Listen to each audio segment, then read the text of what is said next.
Currently. So we are gonna go ahead and have, our secretary call roll and we'll get started shortly after. Okay, thank you. Please announce if you're present. Chairman Team. Here. Vice Chair Amin. Here. Treasurer McKee. Here. Secretary Ardros present, and starting with Commissioner Edwards. Here. Wilkerson. Here. Carr. Present. Kitchen. Here. Valentine. Here. Bates. Here. Maddox. Here. Montana. Present. Smith, Present. and White. Here. We're all accounted for 15 on the Beautiful. Alrighty, now, I'm gonna go ahead and motion for the approval of our previous month's meeting, minutes. Second. Alrighty, all in favor? Aye. Opposed? Abstained? Alright. Moving forward, I'm gonna call for the motion to approve our current agenda if there are no amendments, Any additions or deletions to this? any additions or deletions. Just a Parliament, the very bottom, the names are not correct on who's currently commissioner and not, so not to call, I'm just saying, if anybody looks at that, that is a difference that should be. Yes, That's all. so- We'll edit that. Thank you. Gotcha. Beautiful. Alrighty, all in favor? Aye. Just catch it. Opposed? Abstains? Alrighty. Alrighty, folks, jumping right into it, we are going to call forth our community stakeholder presentations and activity reports, and we will start first with the Division of Police. Is Officer Cody here tonight? Alrighty, moving forward, do we have anyone from the city attorney's office tonight? Nope. Next is City Council and our Division of Community Engagement. Nope, not here. The Department of Neighborhoods. Oh, let me see.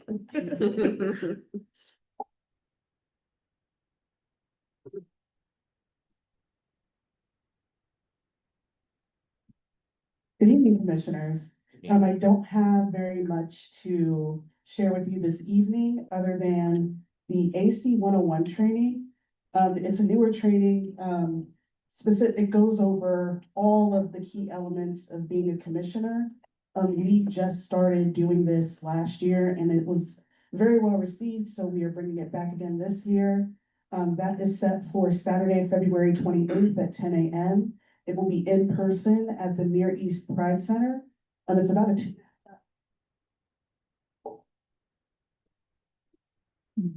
It's about. I was forgetting something. Testing. Okay. It's about a 2.5 hour training, but it goes in depth on all of the key elements of being a commissioner. Much more so in depth on meeting decorum, a lot of what was covered in the city attorney's office training, but it goes even more deeper to talk about your bylaws, elections, anything you may think of, we touch on for at least a moment. Like Dean, I think you attended last year, right? Yeah, it was a great training. Yeah. Okay, yeah, so, you have an endorsement from one of your fellow commissioners. So, you should be receiving an email from David Huey to register for that training in the coming weeks.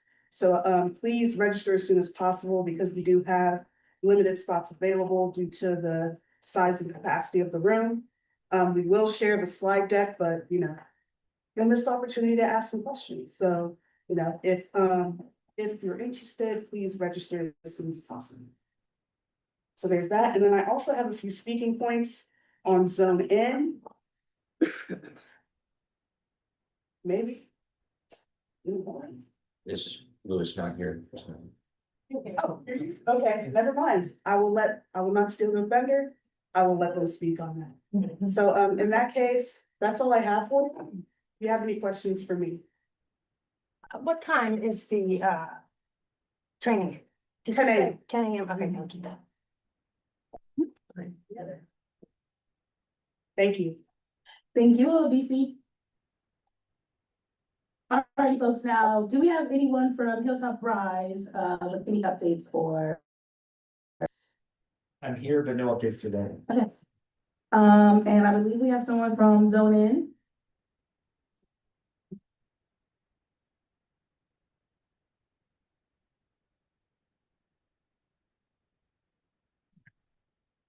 Not Louis Tava, sorry to disappoint.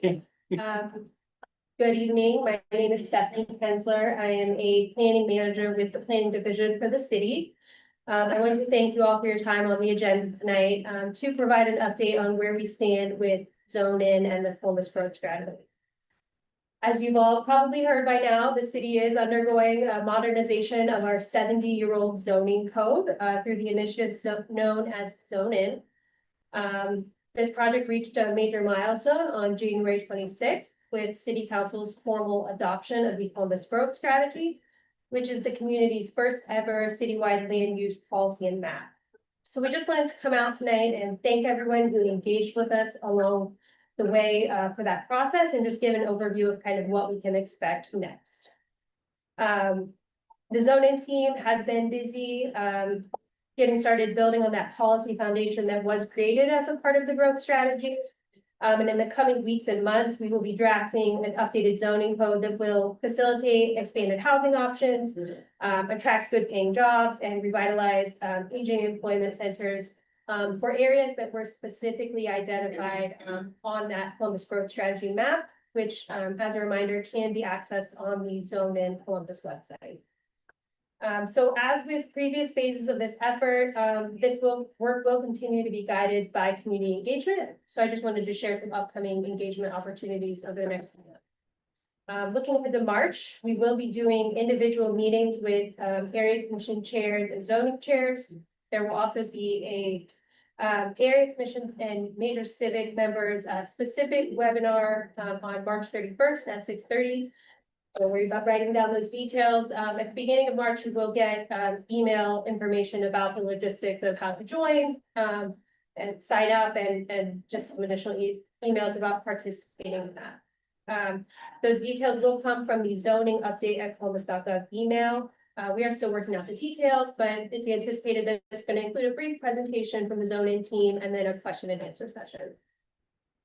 In March, we will not be coming to the full commission hearing to provide an update because we'll be doing those other activities, but we will be back in April to provide a similar update to this about where everything stands with the project. After April, things are a little bit more fluid, but we do anticipate in late spring, early summer, that you'll see opportunities such as a public webinar that will be focused on the actual draft code. There will be another public gallery for anyone who participated in phase one. We had kind of information station set up downtown where folks could come in, they could learn about the code, walk through kind of this visual space to learn about it and ask questions of the team. So we will be doing something similar to that with this work as well. There will be another online survey, public hearings, there will be a formal public comment period, and then there ultimately will be council consideration of the new code. Throughout all of that, we will be providing updates via email through the Zone In newsletter. So if you are interested in staying up to date on the project, we encourage you to look out for those emails. Check out the Zone In website. That really is kind of the best place to get the most current information. And also just following the planning division as well as the Department of Development on social media. And then, as always, through any of this, if you have any questions, please don't hesitate to reach out to the team. I put a stack of these little business cards over on the table, and that includes the phone number and that zoning update at columbus.gov email address. There's also a QR code that will take you to the website. And with that, I don't really have any additional information as we're kind of in this phase between the growth strategy and kicking off the next phase of the zoning. But if anyone has any specific questions, I am happy to take those back to the team. And just wanted to thank you again for your time. Do we have any questions from commissioners at all?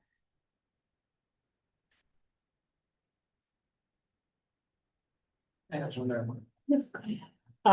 As we look at, as we begin to transition to more residential neighborhoods, and we look at more density, One of the things as you look at most areas that have higher levels of density is they also have a lot of public land available, parks and things like that. So have there been conversations yet as part of this process about funding levels needed for the city to be able to purchase additional property to turn into public parks? I do not have information on that, but I will certainly pass that along. Thank you. Thank you, that was a great question. Anything else? Do we have any questions from community members at all? Alrighty, thank you so much. Alrighty, moving right along, folks. Do we have any announcements from commissioners? Any events, anything to be reminded of? Yes, Dave. Scout Troop 33 here in the Hilltop over at Parkview United Methodist Church will be hosting their spaghetti dinner, pasta dinner on February 22nd, 4:30 to 7:30. Scouts will be performing skits and songs and stories and all that good stuff. Come on out. There's a few flyers over here. If there's only one flyer left, take a picture with your phone, so that our people can do that as well. Hope to see you all out. Good time to hang out with neighbors, and support our youth, leadership. One last call for announcement. Yes, sir. Thank you. The Huckleberry House has announced the date for their 2026 Sleep Out event. For Friday, May 29th at the First Congregational Church of Columbus. The event raises awareness for youth homelessness issues in Columbus. It helps generate funds for Huck House to respond to youth homelessness via their emergency shelter, transitional housing, counseling, and preventive services. It's huckhouse.org for more information, and registration will open in March. This is an event that I've done in the past, and it's quite poignant. Sleep outside and deal with the weather and practice some solidarity with our neighbors who are experiencing homelessness. So I encourage people to get involved, please. Sorry, would you mind repeating the date? Yes, that is Friday, May 29 at the First Congregational Church of Columbus. It's through their housing ministry, and huckhouse.org will have the registration when it opens in March. Thank you. Commissioner Wilson. Just want to add another update. So save the date on Valentine's Day for the Hilltop Hop at the businesses at Broad and Westmore from 10 to 1 p.m. I'm going to be working with Hilltop Arts Collective to do a card craft. So if you want to write a Valentine for someone you love in your life, we're going to have special edition Hilltop stickers. I have one here on my laptop if you want to take a look at it. But hope to see you there on Saturday the 14th. Alrighty, moving into our presentations. First up, we have Representative Humphrey. Please feel free to come up to the podium.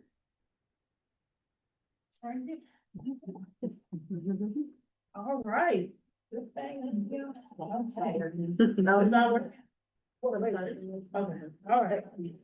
All right, well, good evening. Good evening. No, I know it's late, but good evening. Good evening. Amen, that sounds good. Well, as was stated, I am State Representative Latina Humphrey. I currently have the pleasure of representing Ohio's historic Second House District, Majority East Columbus, Majority South Columbus, the entire city of Whitehall. Then I have some of those surrounding cities, so a little bit of Reynoldsburg, Langley, and literally 10 doors in Canal, Winchester.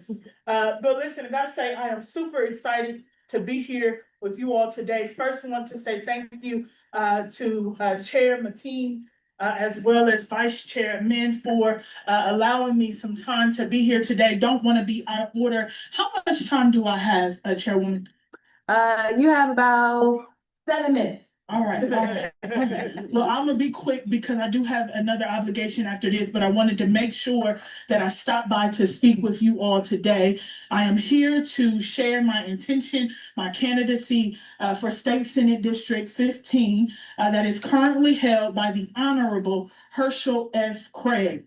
Now, I am here today to tell you that I'm running for that seat, but I want to put a pin there to say not all of Hilltop is in State Senate District 15. In fact, your senator is, majority of you all senator is Senator Bill Demora. I have in Senate District 15, we have 3 areas, parts of South Hilltop, parts of Central Hilltop, and then parts of South Central Hilltop. So not all of it, but just a little bit, few hundred doors. But anyway, I wanted to make sure that I stopped by today to talk to you all because you matter.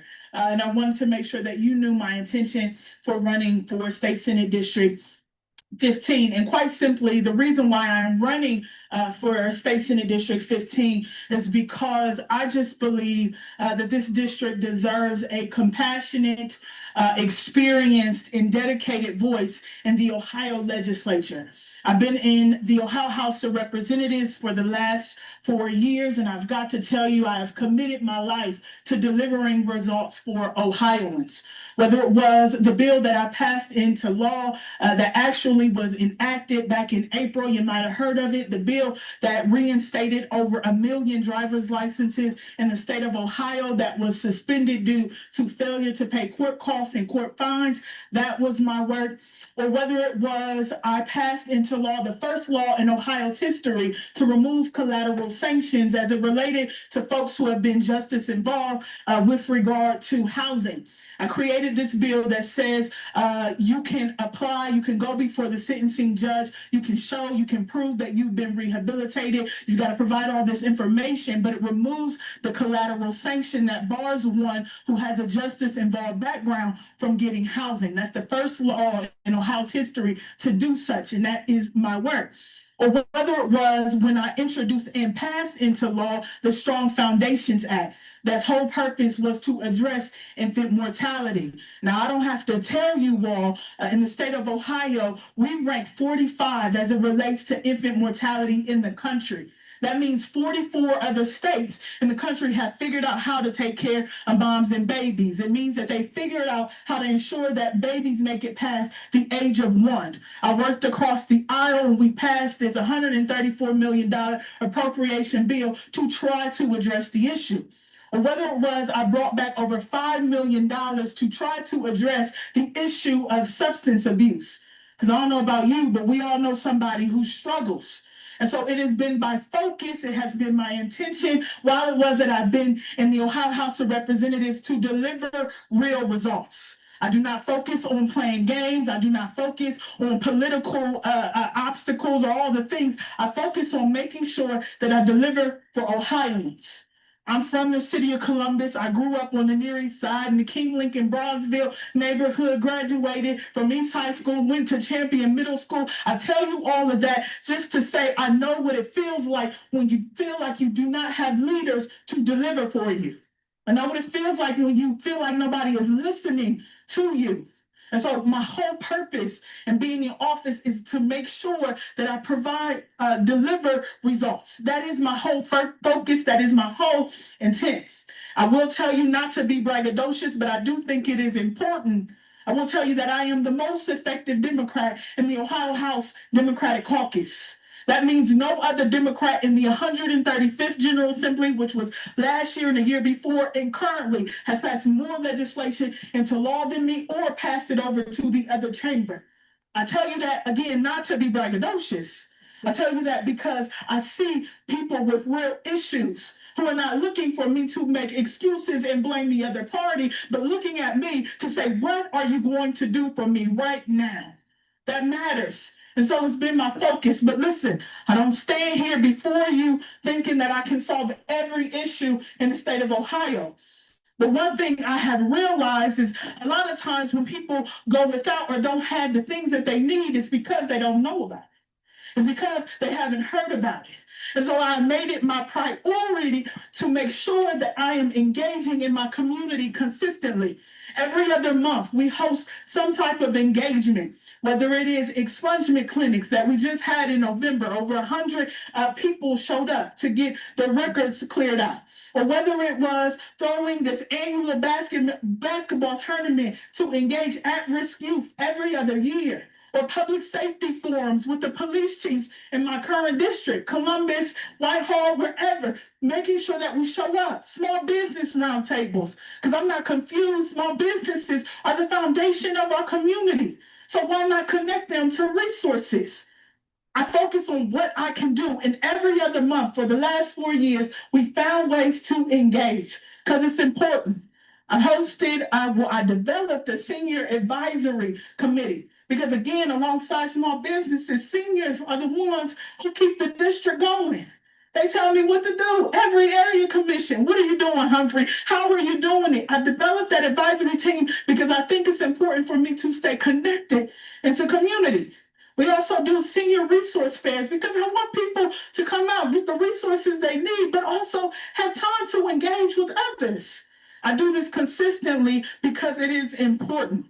I am a mom, I am a fighter, and I will tell you, I am a leader. I don't want to keep talking because I know you got somebody else coming up after me, but my whole focus is to deliver for Ohioans. And if you don't know what Senate District 15 encompasses, it encompasses inner city Columbus, the entire city of Whitehall, and then it also includes the entire city of Bexley. I will also tell you that I am supported by every member in both the Ohio House Democratic Caucus and the Ohio Senate Democratic Caucus, including Herschel Craig and including your current senator.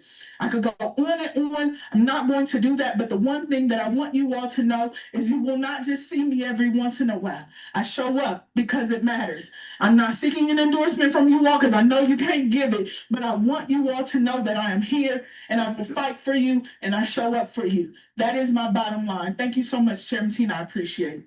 Thank you,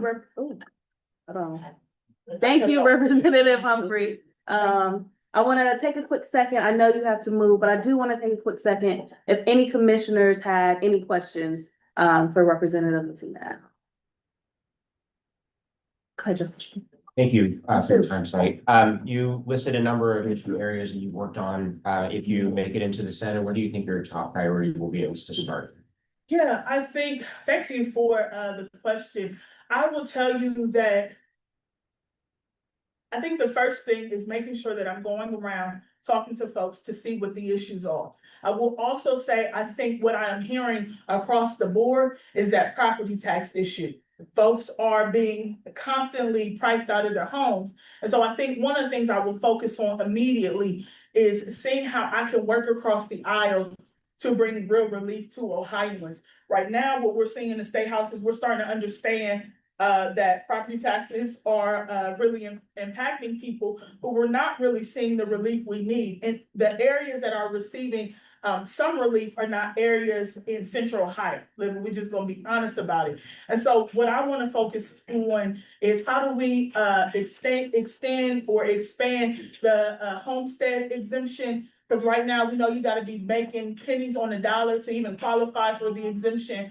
And that's really just something that I think we should address. I think it's the easiest thing for us to address, but for whatever reason, people are not trying to work that out. I also want to focus on this property tax freeze bill that I have introduced now, but would intend to introduce in the next, the next General Assembly. But I think that's number one, because that's a lot of our calls. We get calls all the time. How can you help us? Is there anybody you can, connect us with to get resources in the meantime? So there are a lot of things that I would be willing to do, but that's definitely number one, because those calls come nonstop. Yes. Any more questions from commissioners? Do we have any questions from the audience, our community members? I'm ready to go. Yeah, thank you, Representative Humphrey. Your speech was absolutely phenomenal. And once again, we know you don't represent a bulk of the Hilltop, but we still appreciate you coming out and talking to us. And we definitely look forward to hearing more and seeing how your career progresses. All right, thank you, Chair. Thank you all, appreciate it. Thank you.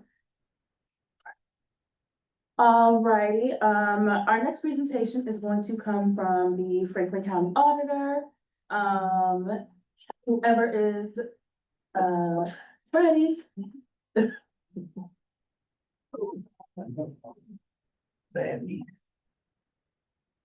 Please feel free to introduce yourselves as you folks come up to the podium. My name is John Hill. I'm Senior Outreach Coordinator for Franklin County Auditor's Office. And on behalf of Michael Stenziano, thank you for having. This is our newest member to the team. His name is Blaze, and he will be your AC liaison for this area. So I'm just coming out with him tonight, letting him get his feet wet. And Ms. Humphreys, I love her to death. I'm in her area, and it seems like everywhere we go, I have to follow her speaks. We just have a few talking points to give you some updates on the auditor's office. Anytime, Blaze, if you want to jump in, but it is we are approaching the end of dog license seasons, which end February the 28th, and everyone knows it is state law that all dogs must be licensed in the state of Franklin County. One of the other points is it is border revision season. So over on the table back there, we have some flyers about our mobile events, all the dates and locations on there where you can come in and sit down and do a one-on-one with one of your appraisers to contest the value of your property. And we also have a flyer over there. We will be doing a affordable housing resource fair March 7th. It'll be held at East High on Broad Street. So if anyone's familiar with the border revision, you know, you sit down and you can contest your value. And we just ask if you come in to one of the mobile events to contest your value, bring your supporting. It's just a one-page complaint form you fill out. If you have any supporting documents such as photos or any documentation saying what's wrong with your property, the reason why you feel your value is too high and you want to get it lower, bring those, you know, documents, bring that proof with you.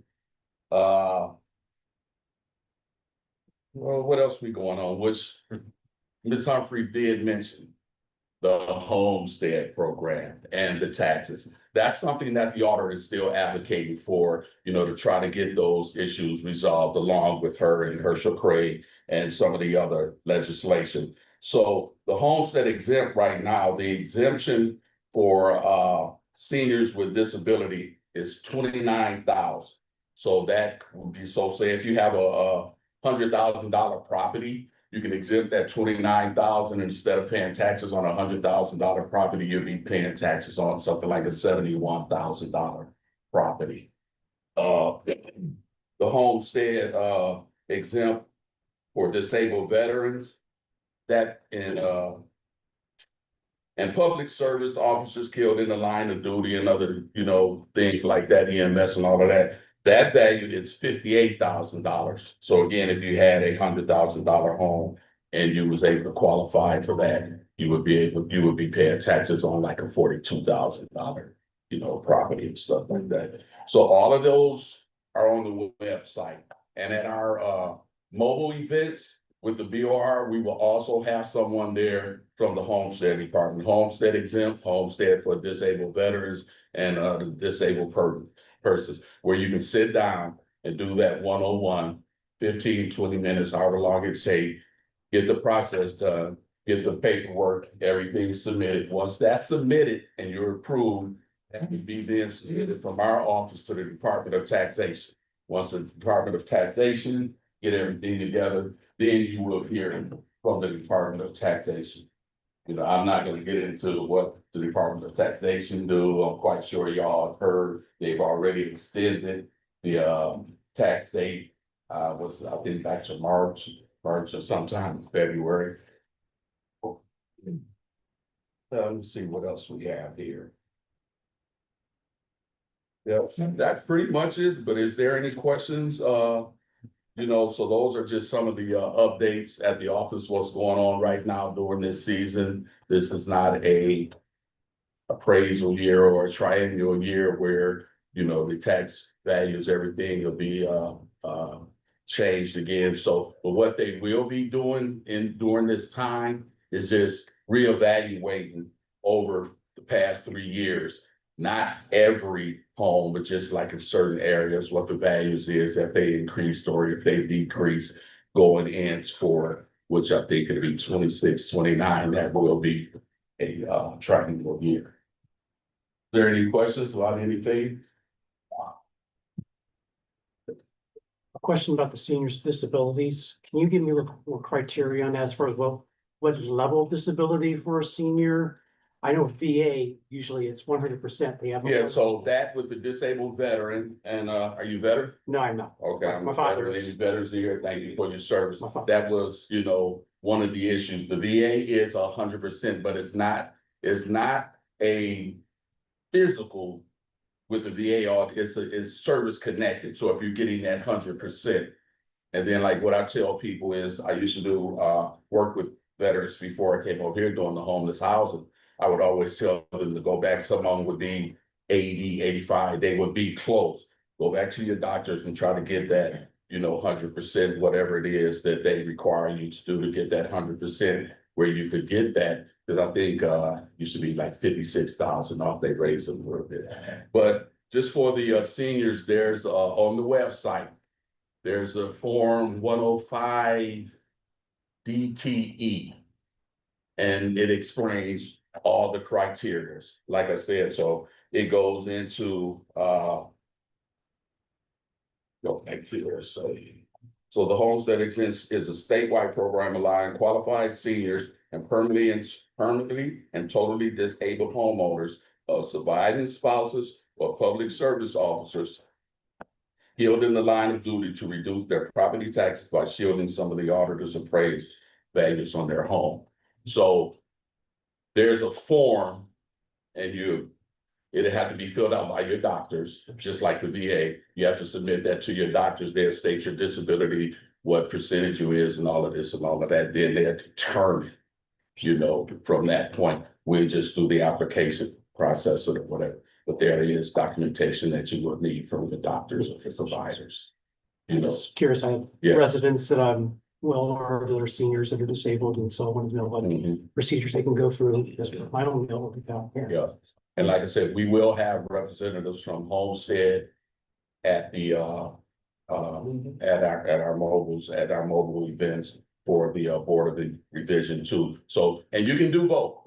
You can do both. So you can talk to this person and then go talk to that person, or maybe that one person at that table might be able to assist you with, you know, both concerns at that time.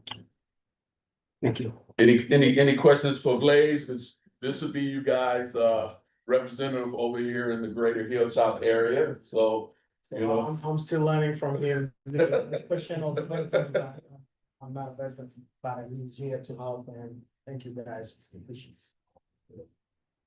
Do we have any questions from our community members at all, folks? Said you can't be below 100%. no, you have to be for the veteran part, just for the veteran part.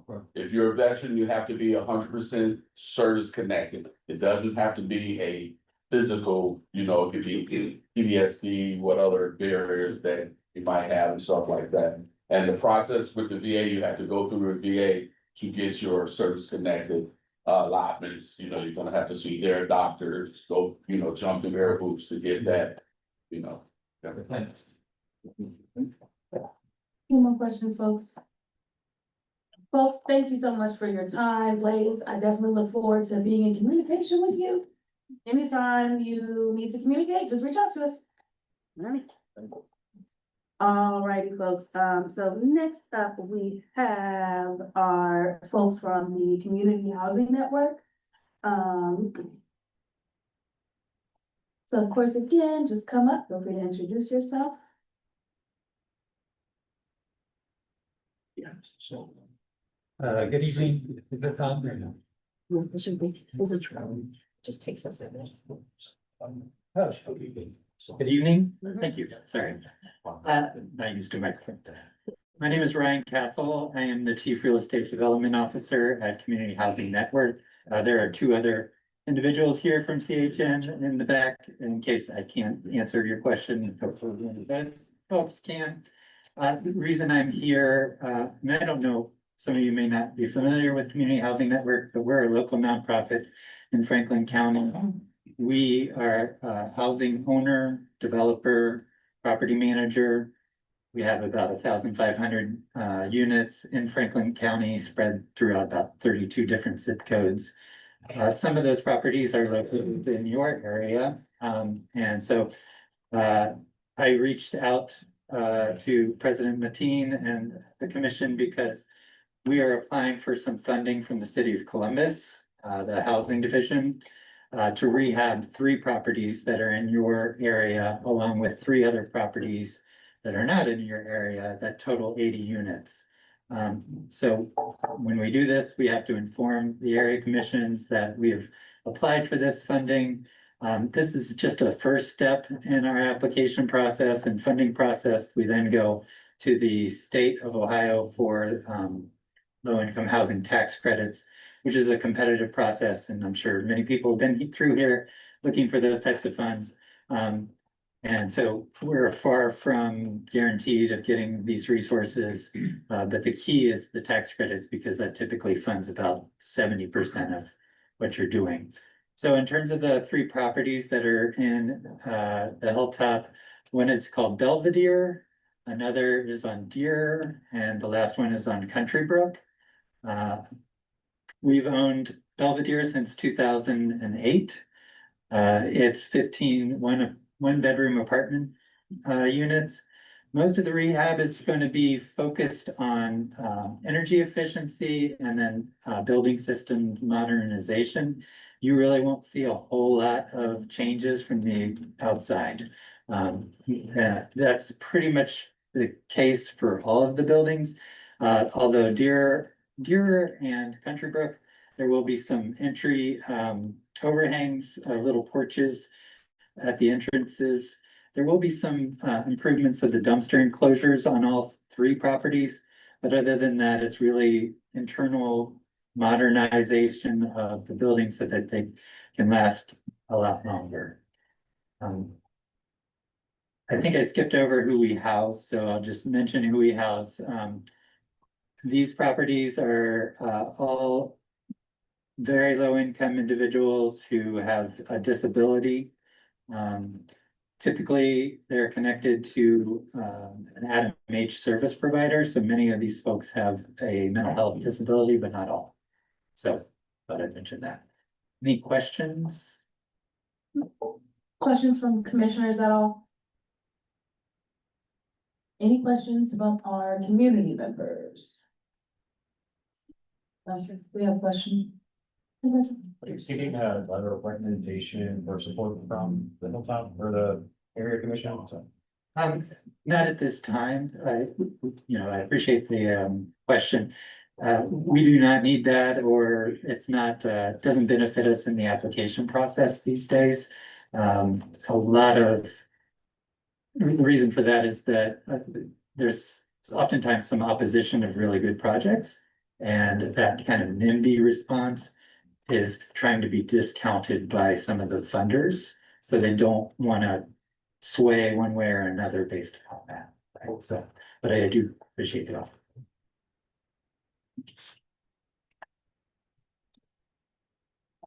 All right, were there any more questions at all?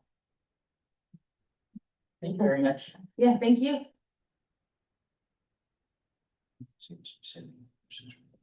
All right, folks, our next presentation will be from the Highland Avenue parking project. You folks feel free to come up and take the podium and introduce yourself.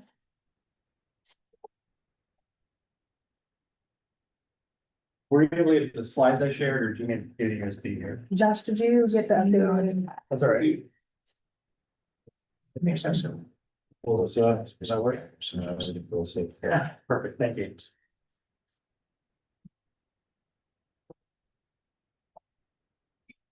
I'll Morgan that up. So my name's David Milano. I work for EP Engineering and we've been working in support of the city.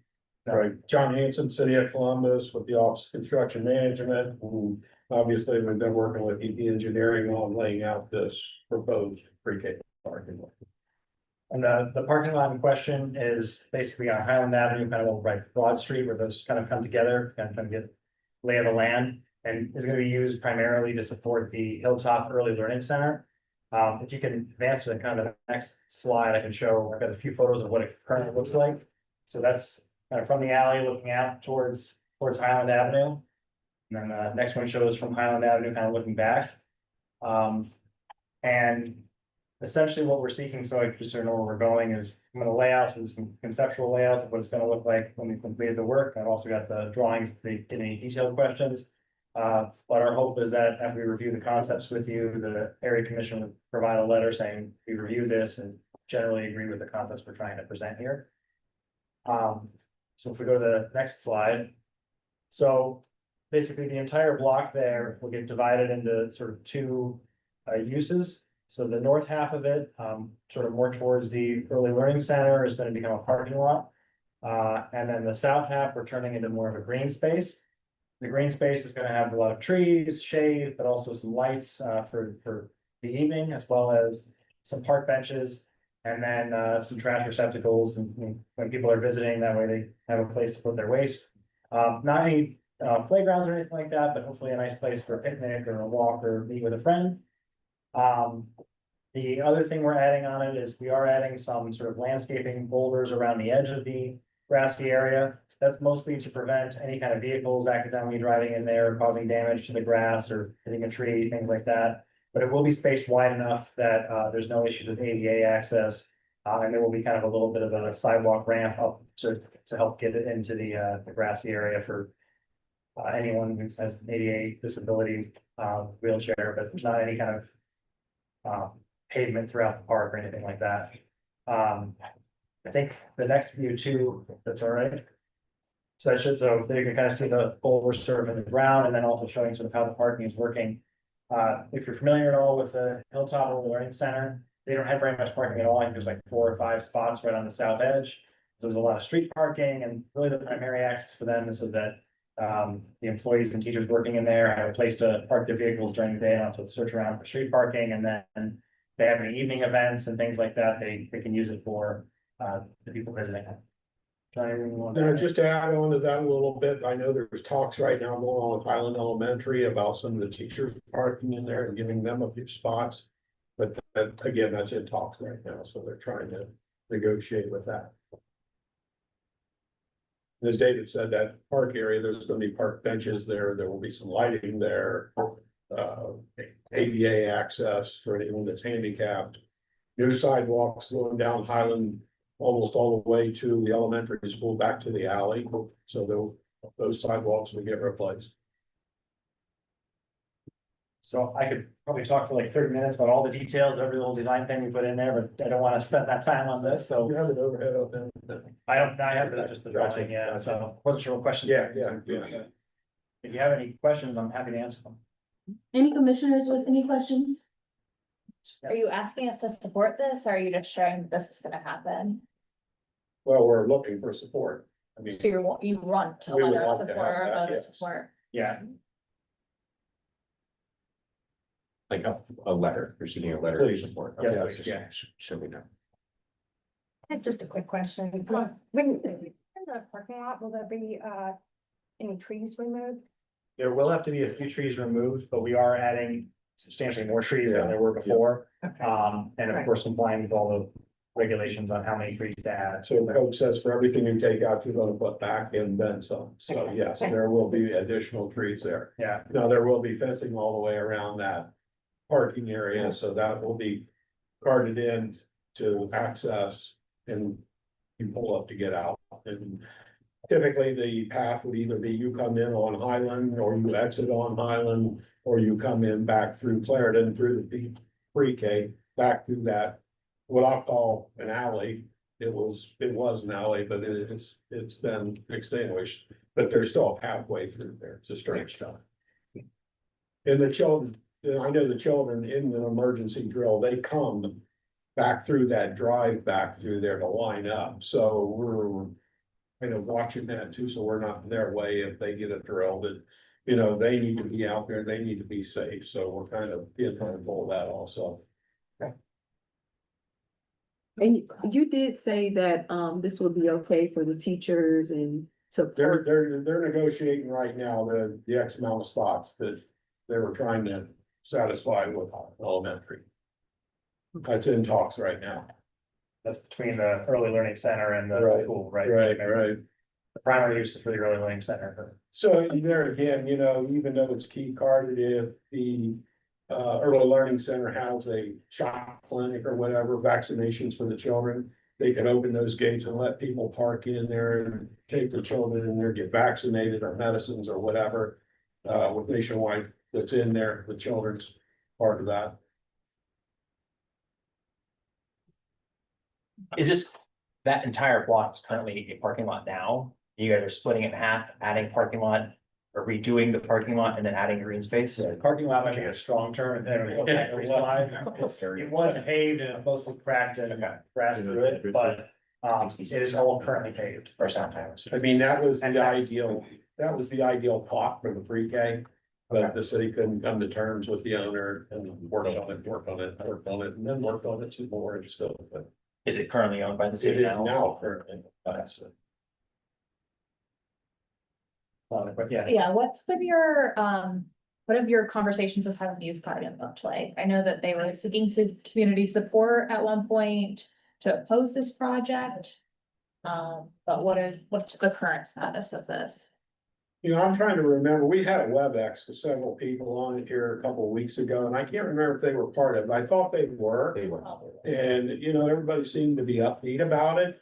There was questions asked about crosswalk there, line striping. I mean, that was you, wasn't it? Yeah, that's what I thought. My memory sometimes, That's specifically the Highland Youth Garden is in the corner of Floral and Highland on the southwest corner there, or well, yeah, west across the lot. And they have a lot of, you know, kids who use that space and come from the early learning center. And so we were discussing how to make that intersection. And there again, if public service, and they're very particular about who stripes their streets or where the stripes are. If they would allow us to do it under this project, I would do that under this project. If not, you know, I will work with them to see if they can get some type of crosswalk there.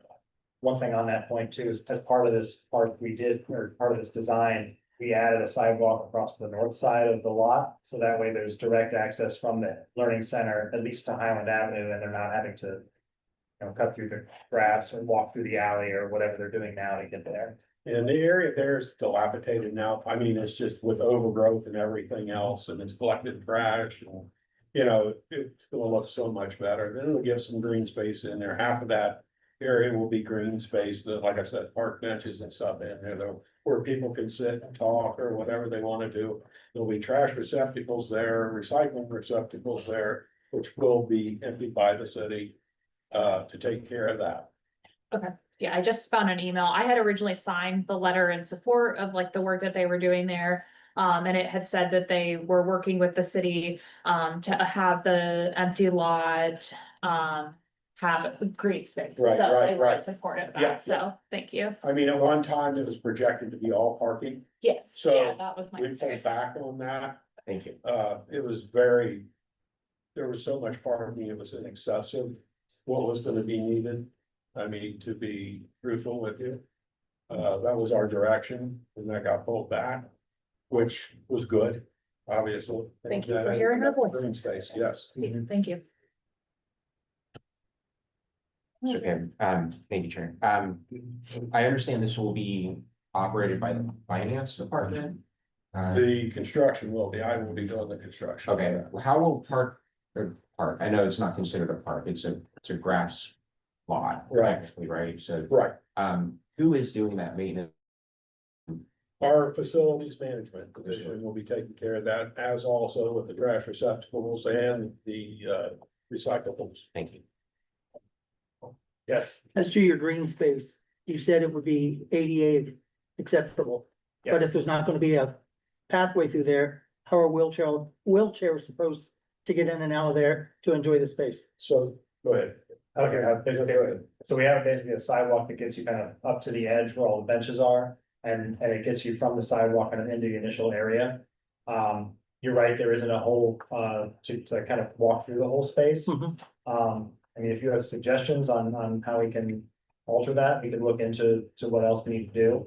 I think our concern was if we start to fill it with lots of different pathways and things, it adds additional maintenance. It also takes away from people's ability to kind of use the grass space for kind of like a grassy picnic or things like that. But we can try to meet somewhere in the middle if there's a good suggestion on that. So there is a pathway to get you up into the area, Yeah, but from there, there's grass, that's it.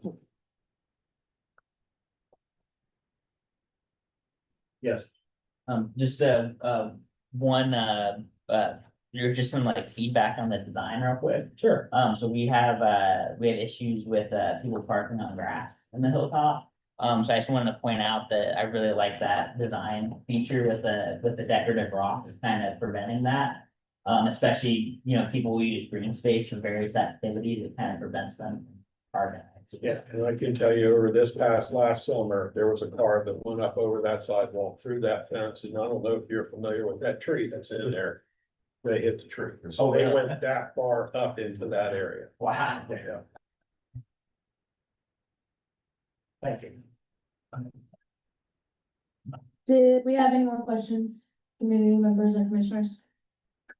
Yeah, James. How many parking spots are you looking to, I guess, the fee? You have printed these for a reason. I think it's 48. I think that's about right, yeah. Is that About 48, yeah.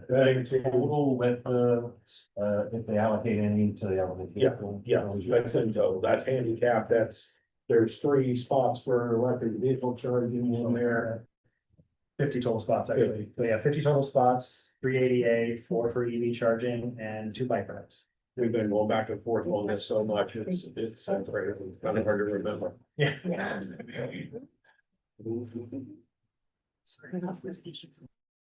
And then do you have a deadline of when you need the letter of support? Before we submit to the building department, I would like to have it, because I would like to have that attached to the drawings that are going to the city's building department. Ideally in about a month, if that's unreasonable, but if there are any follow-up questions, happy to continue the conversation too. I don't want to stop any back and forth. Oh, sorry, that's it.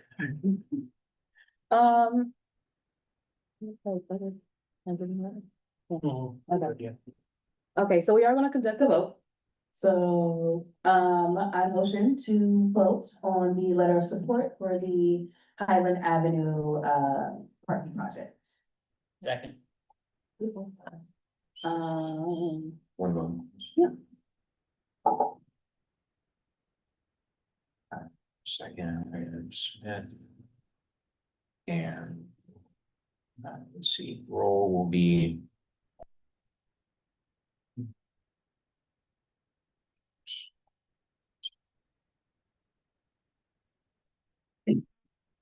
Okay, I'll just simply start on my left. I have a question. Okay, we have a motion in a second there. Yes. And before we vote, are we able to add the caveat that there be street calming measures on Highland? As well as a possible collaboration with Highland Youth Garden in our formal letter, so we're not just, because we've asked about them, I know like 2 years ago when I met with Councilman Greeny and Highland Youth Garden, that was the biggest caveat, was the street calming. And then also trying to partner with Highland Youth Garden to get some further mound designs in the green space. So again, I just feel more comfortable with the letter specifically address those 2 issues. Yeah. Agree. All in favor? I think we got to. Well, I was saying, I was, okay.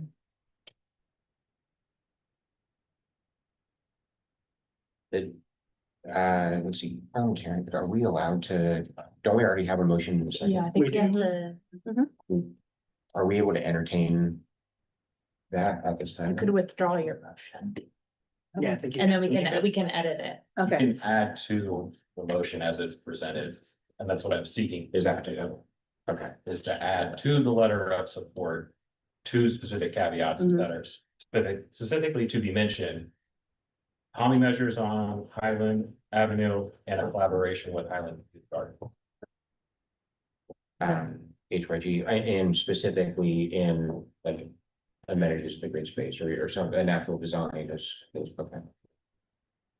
I don't really want to draw it out, but I don't know that it's necessarily fair to add that in unless they're specifically were willing to do something like that, if they wanted the street calming measures.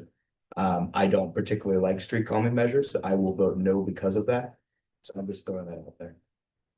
We are also working on street calming from a different angle related to this. It does need it. It's a racetrack right there. Are we talking about a crosswalk? Any type of street calming measure. Because I don't know, would you guys be able to just stick a speed bump out there? I don't think that would be something, you guys can't, That would can't be do a that public anyway. service deal with the traffic department. Right, right. As in like with the youth garden over there, if we offer something special to them, we're going back to the Boys and Girls Club, we're going back to the pre-K, and we're going back to Highland. And if things can't come to terms, then Yeah, I don't know, it's fair to add that on top of, at the very end, after we've already had a motion put on that we've already seconded, now we're adding that on top, and that really changes. Kind of the focus, it's putting things onto them. I don't want We'd be I will asking for remove my something two, possible. again, when I met with Highland Youth Garden, Councilmember Green. I just, that street in itself, I wouldn't let a child walk down it. I mean, you've already admitted that somebody has ran their car through the whole entire. So I believe that the street calming at least is something that we could be asking for in a formal capacity because it is needed and people have mentioned that it is needed. It And has if been we don't submitted. mention it now or put the emphasis on it being in the letter of support that it needs to be done, then it gets pushed down the road of. It has been submitted to Vision Yeah. Zero in formal, well, not formal because it's not committed, but in conversations with Dr. Swiderski. There's an interest in traffic calming in that area like beyond, in addition to what this is. Again, my point was only trying to strengthen our ability to get more out of the city when we've already identified issues repeatedly, especially along this street. So I'm gonna strike both of my motions to add to the letter of support, so that kind of reverts it back to just its formal letter of support as it's been presented. Okay. But let's keep talking about that because we can. I mean, we can keep talking for the next 20, because again, we had the discussion 2 No, years I ago. hear you, but what we got in this, to this point is that we said not paving the whole thing. And so at this point, we have one part of our lack of a better term. We have agreement to keep part of this green. That to me is still an opportunity to develop it further in the future, in addition to the common requests that have already been submitted with Vision Bureau. Agreement one of the services team, right? Other committee work. I think we need to talk to a different level of officials. It would be through the city or someone else for a crosswalk as opposed to the construction crew. They don't have the authority to put a crosswalk in. So we can't ask them for something that they wouldn't be able to do. well, that's the problem. I mean, if they would allow me to go do it through this construction contract, I have no problem with it. Right. But they're very particular about their streets. You know, it doesn't mean, okay, let's say you guys pass this. I will work in the background, or try to see what I can get out of it. I mean, I know you guys need to keep pushing it. Because they're gonna look at me and say, well, you're just bringing this up or whatever, but I'm gonna try. And I'm gonna try to get the streets striped across there. There is a lot of foot traffic there. I wouldn't walk down that alley that's behind this. I mean, because I know how people drive through there. And yes, it's Highland is very dangerous to walk across, especially if you're a child, because you can't see the way the traffic is parked on both sides of the street. It's hard to get out there with a car. Right, and people fly through our residential streets. Okay, so in the interest of time, I am actually going to withdraw my motion to vote. And actually, let's recommend this to committee, and then let's bring it back to the full commission meeting in March. And how does that impact your timeline? Which is a couple weeks. Still pushing. I mean, it's, the thing of it was, we were trying to get, at least hopefully get pavement down before school started in the fall. Okay. So that way I could get the pre-K parked. When everybody's out on recess, we could use the Boys and Girls Club to park the teachers at the pre-K. And if any of the teachers come in over the summer for Highland, we could use the Boys and Girls Club to park over there. They allowed us that while this is being paved. And then when school starts, they can get park in there. Yeah, I wouldn't think that the couple of weeks would push it back extremely. I hope not, but I do think that since there seems to be some additional conversation, I do think let's move this to, back to the committees. Which committee will be taking it? Let's do, Planning or. yeah, let's do, Education. let's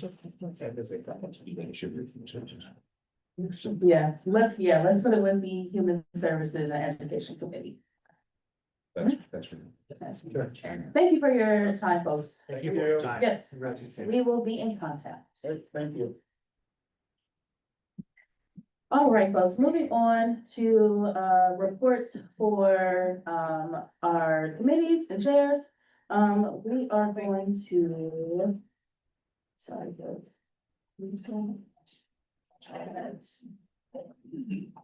We're going to move to our committee. Do we have any updates from our chair person, Ashley Montana? We did not meet on the 27th due to poor weather conditions.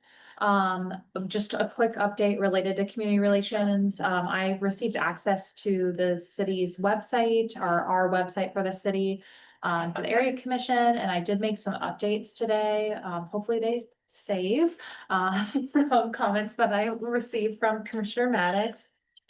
So please make sure everything is correct for your committee assignments and your contact information. I went through and I edited each person. Right now, I don't really have the ability to change the order of the boxes of where everyone is placed on the website, but I believe everyone's committee assignments and contact information should be correct. So if you would check that and send any corrections to me. Our next meeting is the 24th at 7 p.m. following government and legislation. All right, next committee is our government and legislation. We will hear from our chairperson. Oh, I was gonna, okay. Okay, actually, let's circle back around to zoning. Yeah. Right, okay. So yeah, let's go with zoning and let's go with chairperson Nick Bates. Great, thank you. So for zoning, we met this past month.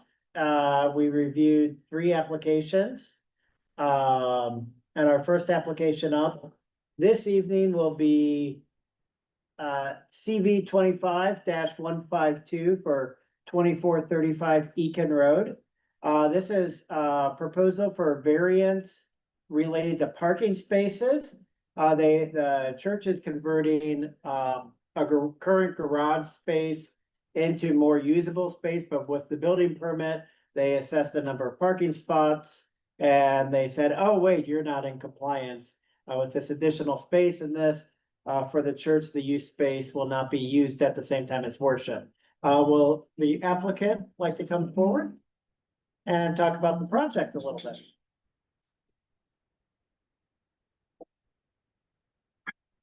Good evening. So we currently have a 3-bay garage barn, bus garage.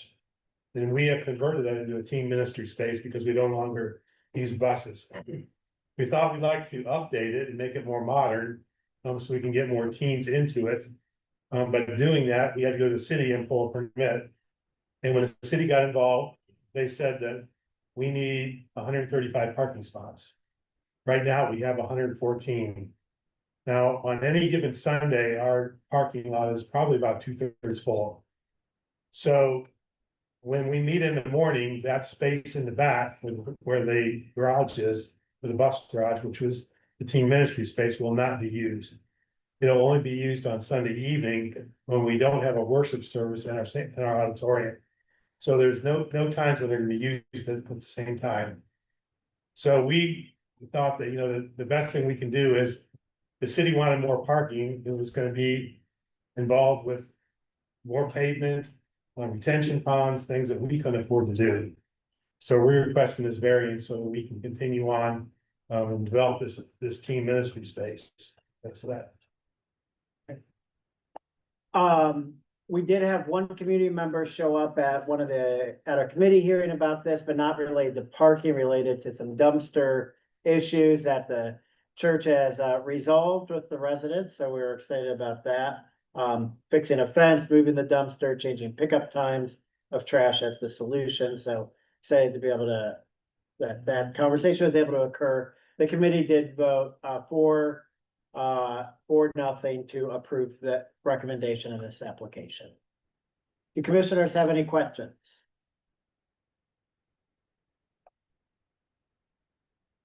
Seeing none, are there any questions or comments from community members about this application?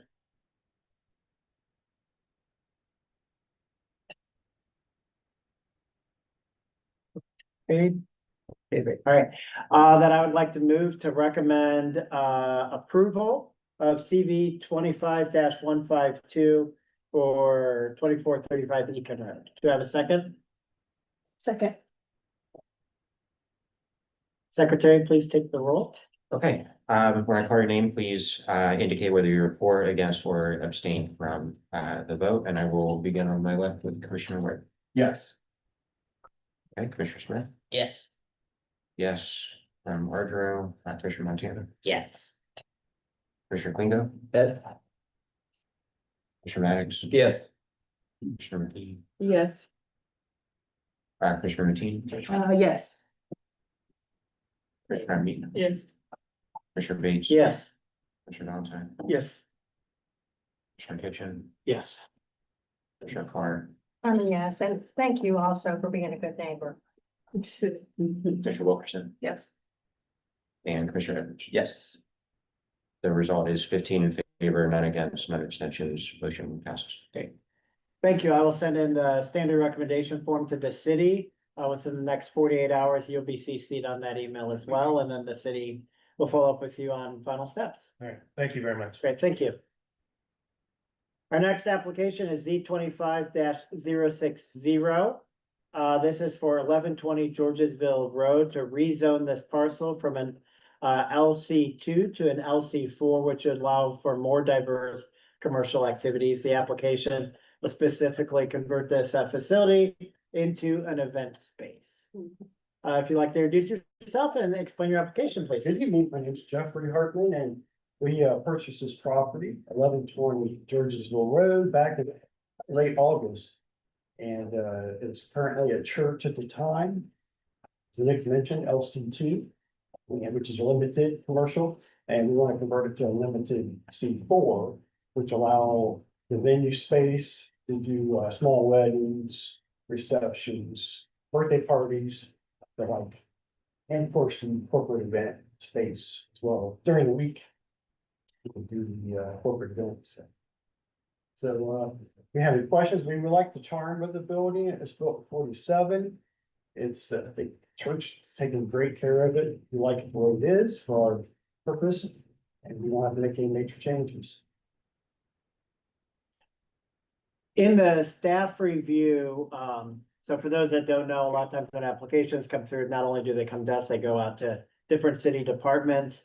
There are updates coming with ingress and egress into the parking lot based on the plan that I think many of us are very excitedly anticipated, have been waiting for sidewalk improvements along Georgesville Road that are coming. So that will modify some of the site plans for here.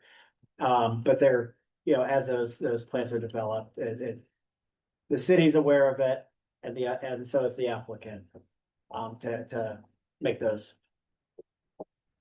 merge well together. Yeah, we're looking for an architect to update the drawings to match up with Columbus's drawings. Yeah. And I've got a lead, the guy's looking at the information, so, cause you have to get a licensed engineer, so. We're looking at that, I think it was updated. Commissioners, any questions? The committee did vote 4-0 to approve this application. Couple questions. That's a pretty busy area. I know that I read the egress as far as going right turn only, right turn in, and then right turn out, which kind of helped for that. Largest events that you feel you anticipate possibly, amount of cars that's gonna go in and out, that's kind of this. I think Yeah, it that would be- depends. We are expecting maybe 40 people. So, and they also want, there's like a driveway on the back, it goes to that's parking lot. They want us to put up bollards. There's like UPS goes through there and Amazon. And, so we have to put those up as part of the zoning process to stop that traffic. So, yeah, there's a lot of traffic in Georgesville. It's a busy area when you're near the light, and they've had some improvements there as far as the right-hand turn going in down Hall Road and then the opposite way as well. So, I mean, that's gonna help a little bit.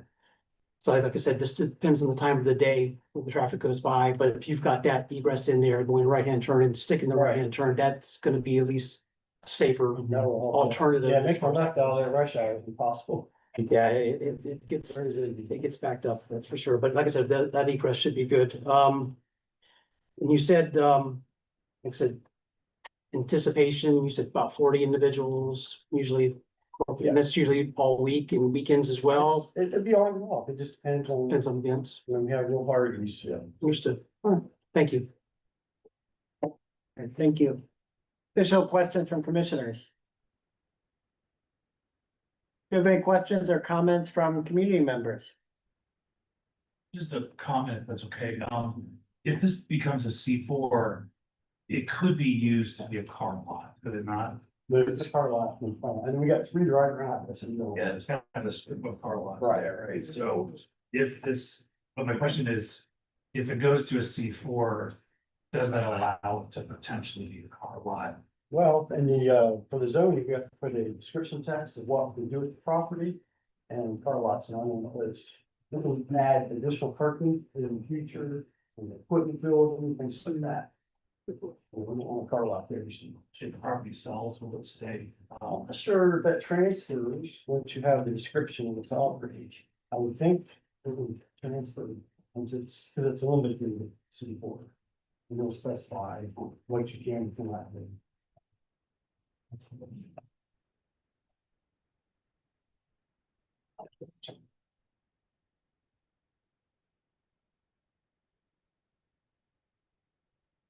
Any additional questions or comments?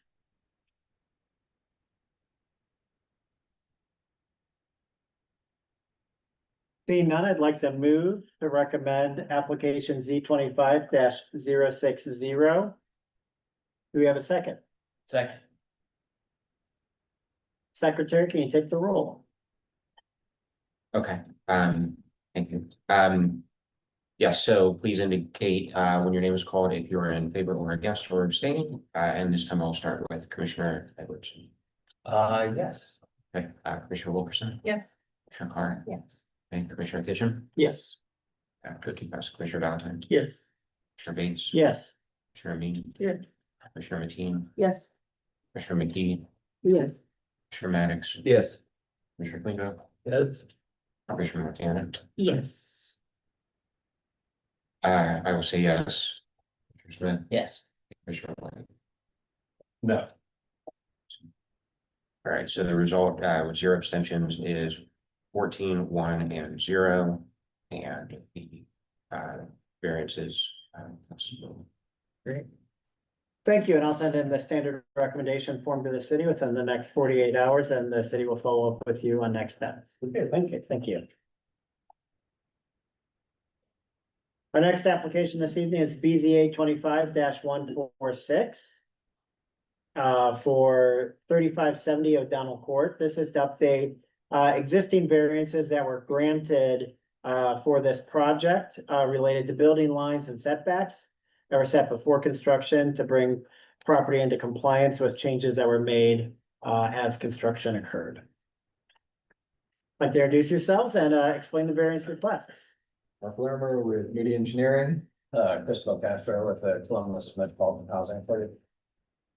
Considering the course of construction, at the property, we had originally geared and, gotten variances, to facilitate the construction.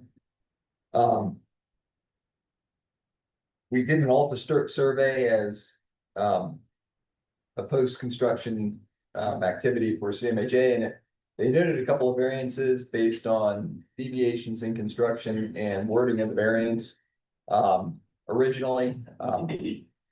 So we have a couple items to clean up. One is a variance to reduce the building line from 40 feet to 35 feet from Demarest property line. The building is where it was on the original variance application. The building setback variance was stated to where the dumpster was rather than explicitly stating the building line. So we're cleaning up that language so it's clear that building line is varied. Second is to reduce the building line from 40 feet to 5 feet for the dumpster enclosure. The dumpster enclosure sits in a hill. We had originally varied it to, I think, 7 feet, something in there. And in adjusting this with the transformer and the dumpster, it got shifted a little bit and ended up at less than 7 feet. So we're requesting the variance to 5 feet to bring it into compliance. And the third one, is the hot box going to a 0-foot setback along Bonnie Court. When we originally did this project, the utility enclosure wasn't considered a structure yet. As we're going back, we're asking for the variance to bring it into current compliance. We did get one staff comment from the zoning staff asking us to add encroachment language to the Bonnie Court property line. So we may have some adjustment in the language for the dumpster to include a Bonnie Court setback variance. It's kind of on the corner there, so it they asked us to clarify that language just so you're aware as we go into development commission. Great.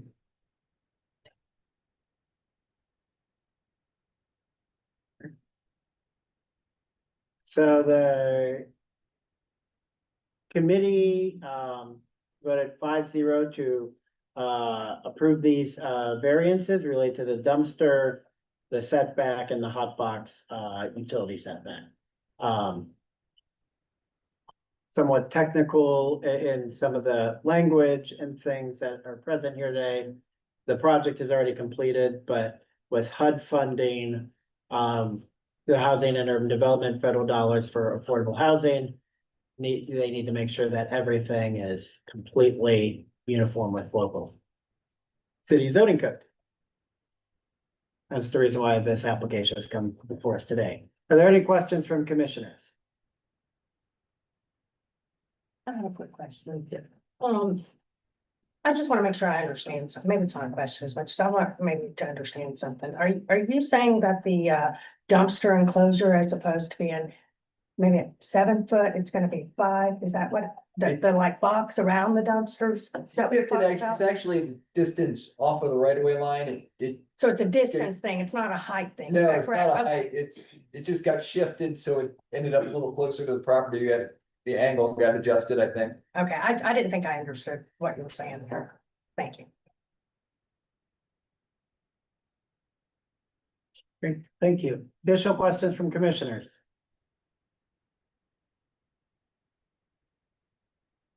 Questions or comments from community members on this application?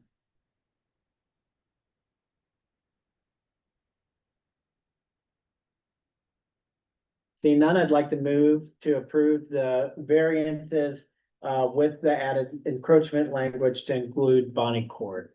If there's a specific language around that that they asked for, you could email that to me and I'll make sure that yes, recommendation letter. Yeah, sounds I'll good. second. Secretary, please take the roll. Okay, and when I call your name, please indicate for or against, or if you're abstaining, and this time I will start with Chair Bates. How do you move? Yes. We'll move to your right, Mr. Valentine. Yes. And Kitchen, Yes. and Commissioner Carter. Commissioner Wilkerson. Commissioner Edwards. Yes. Moving to Commissioner White, Yes. Commissioner Smith. Yes. Yep, Commissioner Montana, Yes. Commissioner Klingo, Yes. Commissioner Maddox, Yes. Commissioner McKee, Yes. Commissioner Matthew, Yes. and Commissioner Amin. Yes. Okay, 0 against and 0 abstentions. The result is 15 and 4. Thank you. And as with the other applications, so within the next 48 hours, I'll get the standard recommendation form into the city. You'll be CC'd on that email, and the city will then follow up with you. With next steps, if there's that, and with that specific language, if you could email that to me around Bonnie Court, just to make sure I get what you all need That's good. stated correctly to avoid needing to come back for additional modification. Tomorrow I'll get to you. Thank you. Thanks a lot.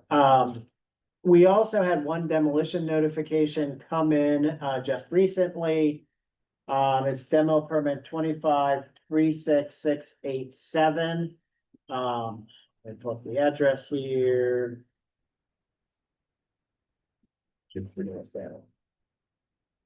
I thought I had it ready, and I don't. 1759 West Mound. 1759 West Mount. Yes, thank you. I had it open and then I switched windows and it got closed and with demolition permits for commissioners, when an application is sent into the city to demolish something, the application is basically put on hold for 60 days. Area commissions can send in a statement saying that we do not oppose the demolition to proceed forward.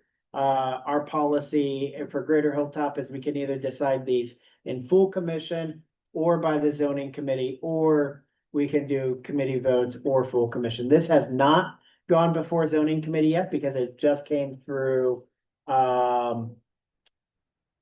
yesterday.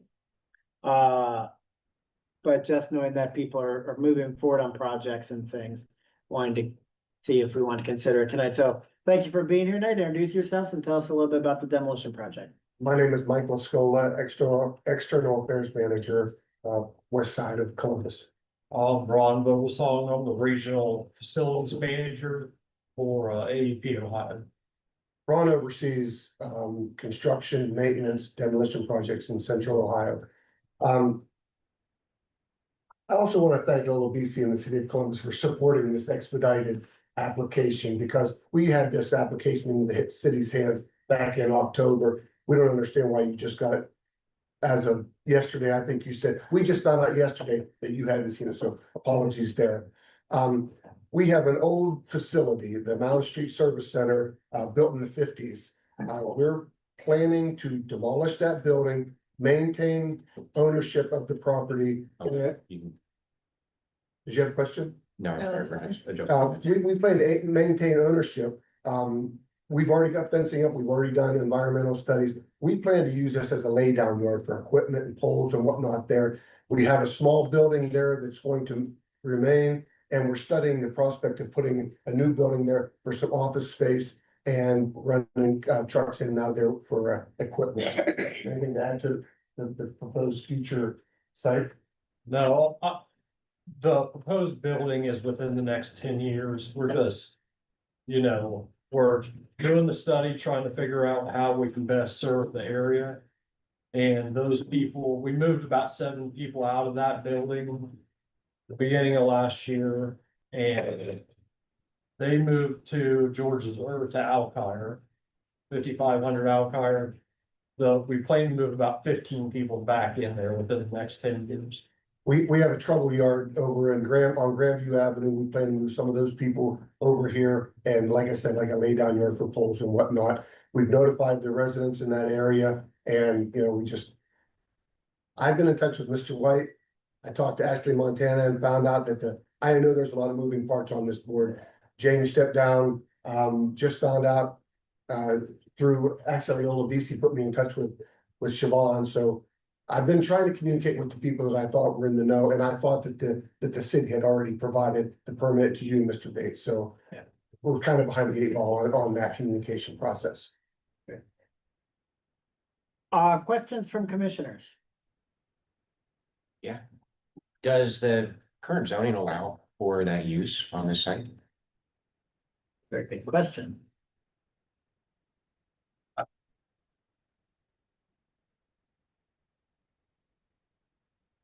Someone else has a question while my page loads. This is what it's currently zoned for. No, it's the same use. It's the same use without all of the customer services representatives and whatnot. The building's gonna be smaller.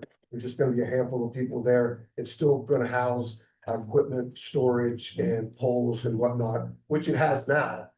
It's just that the building is gonna be much smaller and there's gonna be fewer people there. Okay, so you're saying the building currently houses equipment, and instead of being inside a building, it would simply just be out. No, It'll be a smaller building. yeah, it's gonna be a smaller building. There's still a small yard there where we have equipment, but this is gonna be more of a yard and less of an office building. Is that a Yeah. correct way to say it? Yeah, the current building is 65,000 square feet. We're gonna put about 5,000 square foot building back. Yeah, it's manufacturing. So. That's the plan. Yes, sir. Thanks for being here. I just two questions. So will there be any sort of streetscape or like beautification towards the front as part of this project, like new fencing or landscaping or anything like that? I think we'll look at all of it. Usually when we build a new building, we do all of that. Yeah. We're in the demolition phase right now. I haven't seen a drawing of what it would look like. Yeah, we're not quite there yet. And would there, I know we're just in the demolition phase, of course, so this would be a later part of this timeline, but would there be any plans to make like, or put like an electrical substation or anything like that? No plans for a substation. Oh, okay, thank you. Great. Additional questions?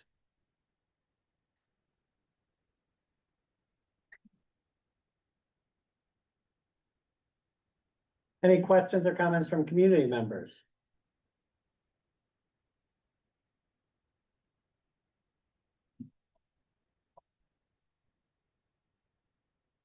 Seeing none, I will move that we send a letter to the city saying that we do not have any objections to this demolition application proceeding forward. Second. And Secretary, please take the roll. Yep. One more.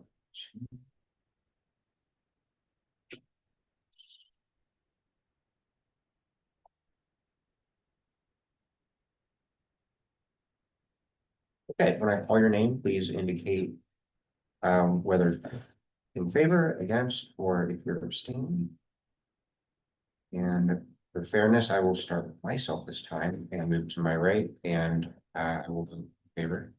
And Commissioner Montana, Yes, I agree. Quingo, Yes.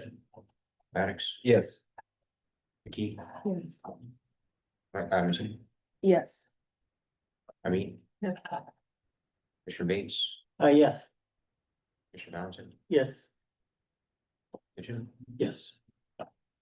Mara, I abstain. abstain. Thank you. Wilkerson, Yes. Commissioner Edwards, Yes. White, Yes. and Smith. Abstain. I have a procedural question, Mr. Bates. Yes.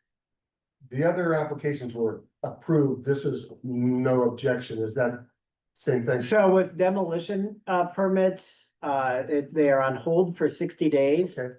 at the city level to allow community comment about things to come in. Area commissions have the ability to say there were no objections raised. So the city can still hold it for the 60 days.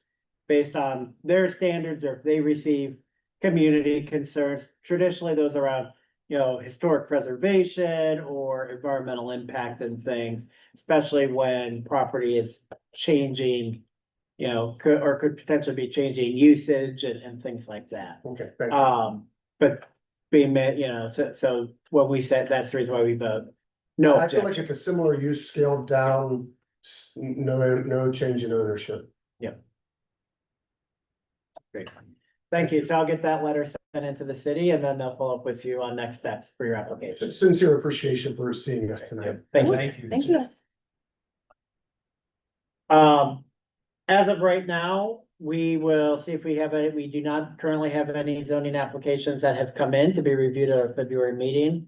But we have a couple, in our week or so, our week and a half before kind of our community notification internal goal for those to come in. So assuming that we get at least some applications, we'll meet on the 25th.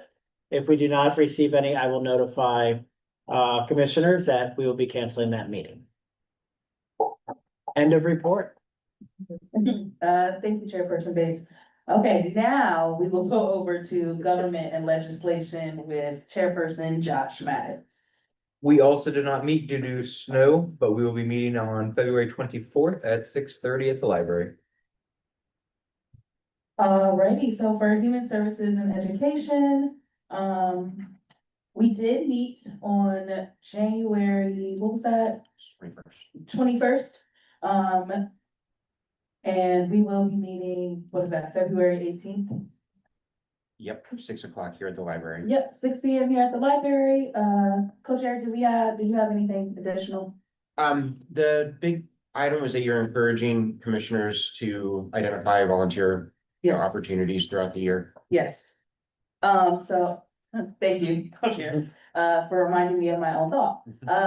So, yes, I will be encouraging all of our chairperson heads to pick volunteer opportunities throughout the year that folks as a committee, as a full committee can participate in that are relevant and directly correspond to their committee. We will, of course, talk more about that. But yeah, we will see folks if you are interested at that next committee meeting. Alrighty, so for our liquor permit review, obviously there are no applications, so we did not meet the month of January. And for planning and economic development, we will go over to Chair Lean. So we didn't meet due to this, but our next meeting will be February 19th at 6 p.m. Alrighty, and public safety, we will hear from our chair, Carla Clark. We had a very brief meeting and we will be planning on meeting 4 times this year. We'll pick a few dates and get those posted.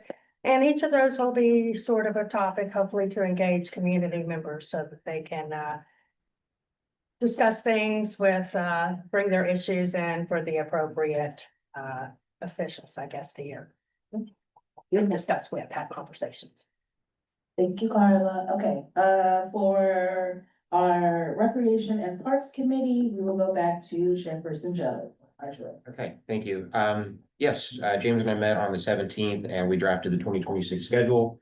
And we've also had a little bit of communication from city staffers related to our annual review that we do with them. And information is to come. We are scheduled for the 21st here at the library at 9 a.m. Alrighty, that is the end of our committee reports. Next, we will go on to our unfinished business, which I don't believe that we had any at all. Point of order. Yes. I think we'll need to do reports of officers as well before we Yes, end the meeting. so- Want to throw that out. Okay, so, yep, I don't believe that there's any unfinished business, but we will go to our reports of officers.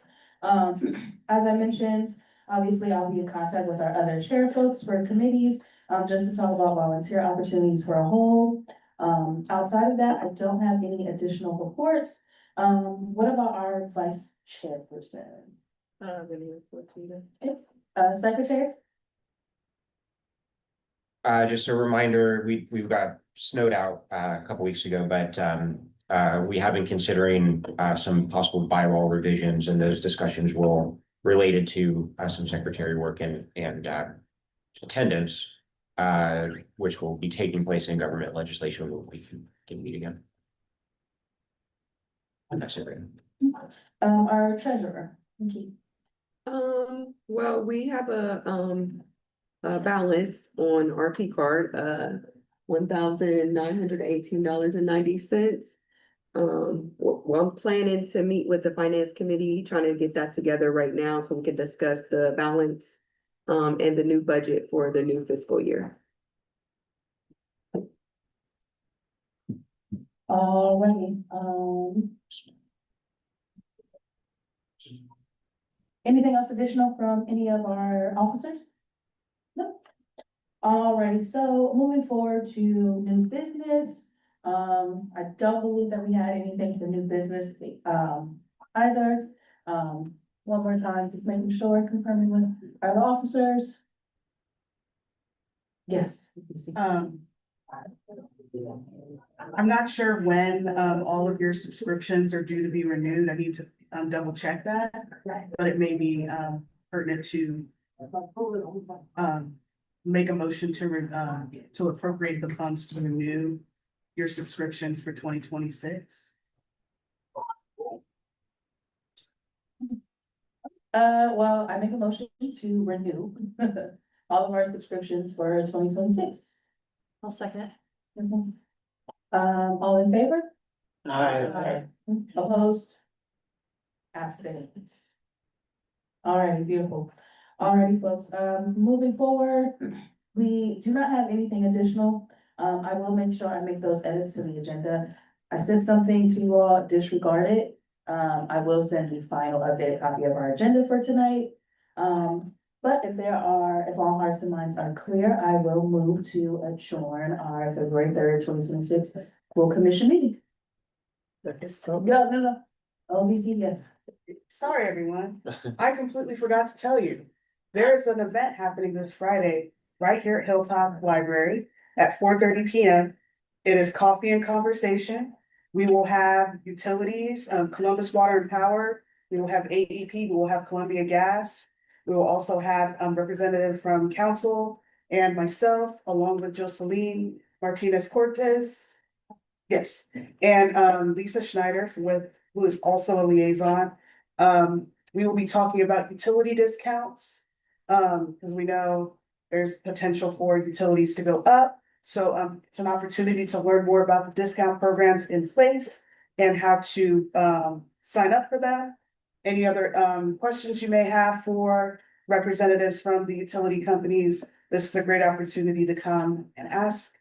The flyer with the registration code was sent out via the West Side Bulletin, but I will send it on again. And thank you so much for sharing it via your social media outlets. Yeah, did not want to leave without telling you of this wonderful event, so please come. Thank you, OBC. Also, just a reminder for our commissioners, obviously, well, no reminder needed, but it is Black History Month. So happy Black History Month. Definitely encourage all of our folks to definitely get involved in ways that they can. But if there is nothing else, then I move to adjourn this meeting officially. Second. Second.